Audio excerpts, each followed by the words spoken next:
Assalamualaikum warahmatullahi wabarakatuh. Selamat pagi kakak-kakak kelas 3. Alhamdulillah kita berjumpa kembali dalam pembelajaran tematik.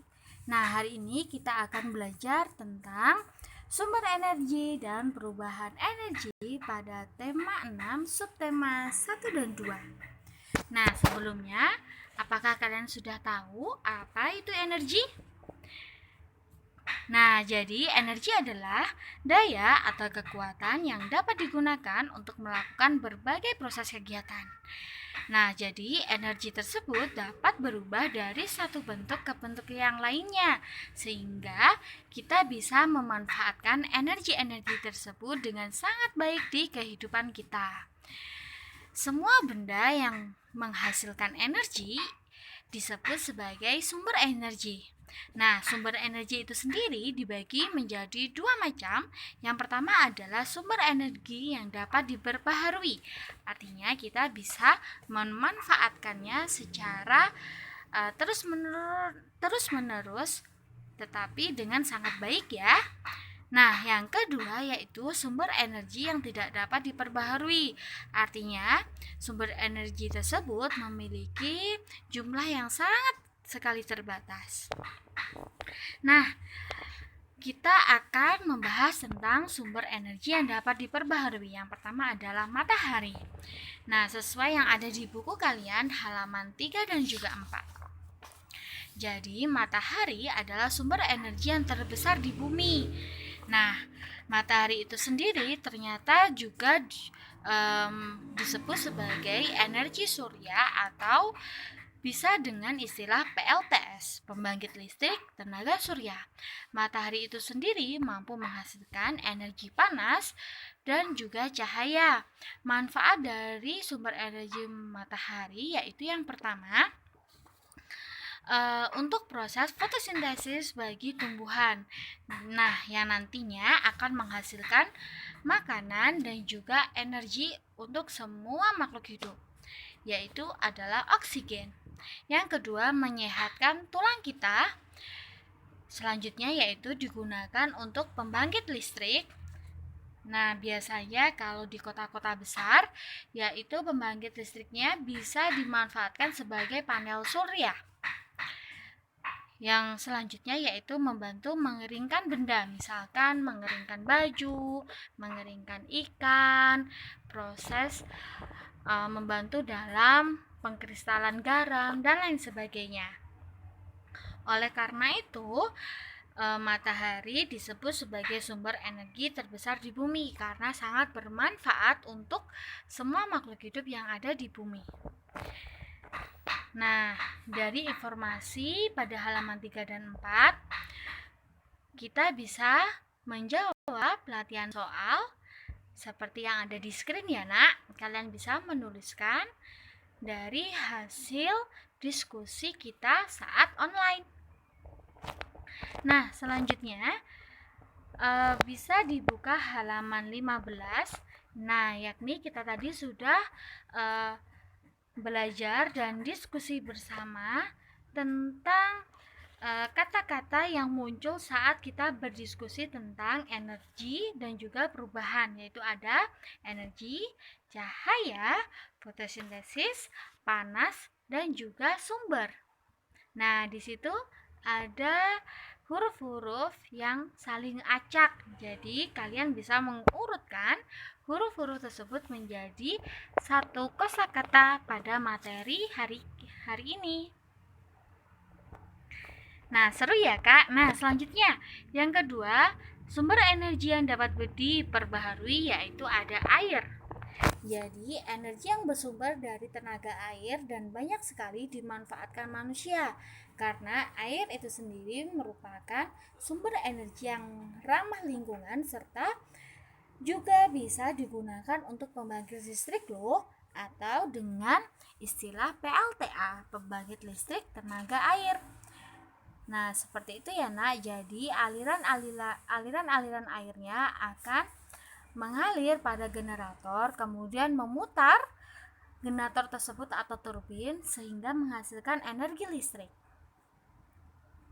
air itu sendiri juga banyak sekali dimanfaatkan oleh kita semua, misalkan untuk mengairi sawah, menjemur, mencuci baju, memasak, dan keperluan-keperluan lainnya.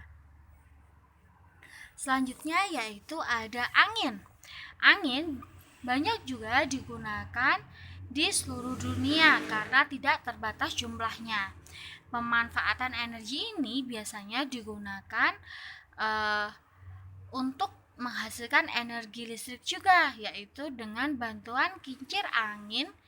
Nah, seperti gambar yang ada di screen. Nah, dengan bantuan dari kincir angin tersebut bisa mengubah angin menjadi sumber energi listrik.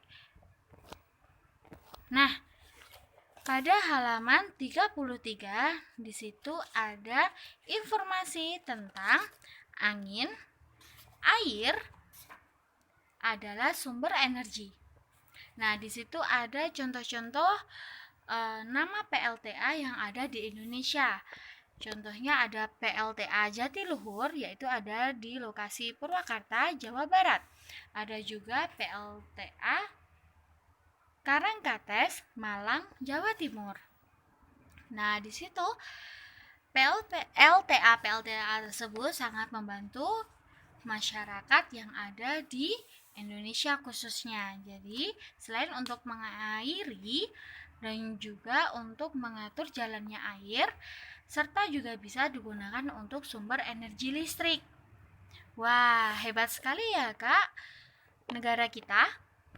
Nah, selanjutnya sumber energi yang selanjutnya yaitu adalah makanan. Jadi makanan sangat diperlukan tubuh sebagai sumber energi yang nantinya akan menghasilkan energi yang baik untuk tubuh kita sehingga kita bisa melakukan kegiatan kita sehari-hari dengan sangat aktif. Contoh dari sumber energi makanan yaitu bisa berasal dari hewan dan juga tumbuhan yang kaya akan banyak komponen-komponen dalam makanan tersebut seperti karbohidrat, protein, vitamin, mineral. Nah, banyak sekali ya Kak ternyata. Nah, selanjutnya yaitu ada sumber energi yang tidak dapat diperbaharui. Yang pertama ada minyak bumi yang digunakan untuk memasak. Yang kedua ada batu bara digunakan untuk bahan bakar kereta api dan juga kapal laut. Selanjutnya ada gas bumi, yaitu bahan bakar penggerak mesin dan juga memasak, tetapi jumlahnya sangat terbatas. Oleh karena itu biasanya kita menggunakan sumber energi yang dapat diperbaharui sehingga kita bisa memanfaatkan dengan sangat bijak. Karena sumber energi yang tidak dapat diperbaharui memiliki jumlah yang sangat terbatas. Jadi kita semua harus bisa memanfaatkan sumber energi yang ada dengan sangat baik.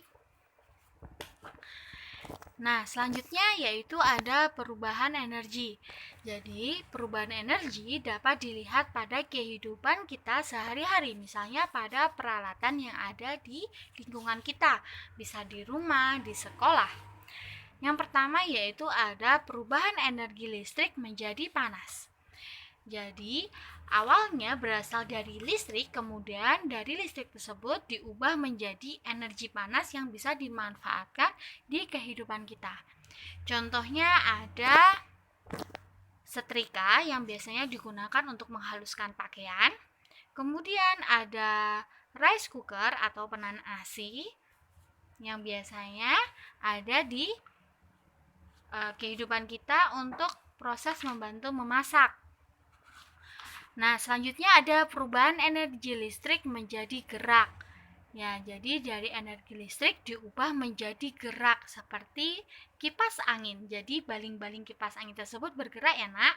Dan juga ada blender yang fungsinya untuk menghaluskan beberapa makanan, misal sayuran dan juga buah. Nah, selanjutnya ada juga perubahan energi kimia menjadi panas. Nah, perubahan energi kimia ini bisa berupa gas yang diubah menjadi panas. Contohnya ada kompor gas. Kemudian ada juga lampu petromax atau lampu pijar. Nah, biasanya masyarakat tradisional menyebutnya sebagai lampu teplok. Nah, ini energi kimianya yaitu adalah minyak bumi, kemudian diubah menjadi panas dan juga cahaya.